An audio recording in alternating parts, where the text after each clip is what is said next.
ആയിഷ ഉമ്മ എന്ന് പറയുന്ന സഹോദരിയുടെ കഴുത്തിൽ നിന്ന് ചെയിനും വളയും കാതിരവും കമ്മിലും ഊരി വാങ്ങിയത് എങ്കിൽ എന്റെ പ്രിയപ്പെട്ട പോലീസ് ഉദ്യോഗസ്ഥന്മാരെ, നിങ്ങളെ ഞങ്ങൾ ബഹുമാനിക്കുന്നു, ആദരിക്കുന്നു, സ്നേഹിക്കുന്നു. നിങ്ങളുടെ ഉത്തരവാദിത്വം നിറവേറ്റുന്നു എങ്കിൽ, അല്ല എങ്കിൽ നിങ്ങൾ ഈ ലാഠികളും ഈ ശക്തികളും നിങ്ങൾ അടയാളങ്ങളും നിങ്ങൾ തിരിച്ചേൽപ്പിക്കണമെന്നാണ് ഞങ്ങൾക്ക് പറയാറുള്ളത്.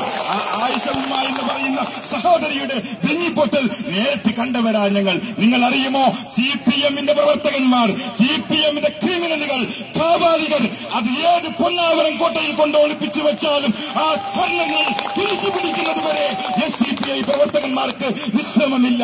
ഞങ്ങളെ സംബന്ധിച്ചിടത്തോളം ഇത് കലാപത്തിനോ കുഴപ്പത്തിനോ അക്രമത്തിനോ പ്രശ്നത്തിനോ ഉള്ള ആഹ്വാനമല്ല, മറിച്ച് അവിടെ നടന്ന ഭീകരമായ ഓരോ രംഗങ്ങളും നമ്മളെടുത്ത് പരിശോധിക്കുമ്പോൾ നമുക്ക് വേദന തോന്നുകയാണ്, പ്രയാസം തോന്നുകയാണ്.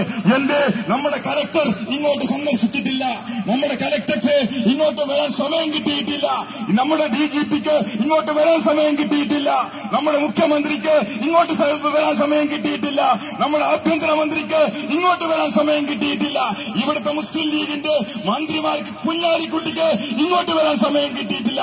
എന്താ സംഭവിച്ചത്? എവിടെ പോയി ഒളിച്ചിരിക്കുന്നു?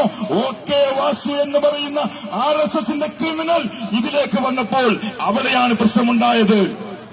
അതുകൊണ്ട് പ്രിയപ്പെട്ടവരെ, നമ്മൾ ഈ സമരം ഇവിടെ പോലീസ് ഉദ്യോഗസ്ഥന്മാരുടെ അഭ്യർത്ഥന മാനിച്ചുകൊണ്ട് മാത്രമല്ല, നമ്മുടെ ഈ സമരം, ഉപരോധ സമരം നമ്മളിവിടെ അറസ്റ്റ് വരിക്കുകയാണ്.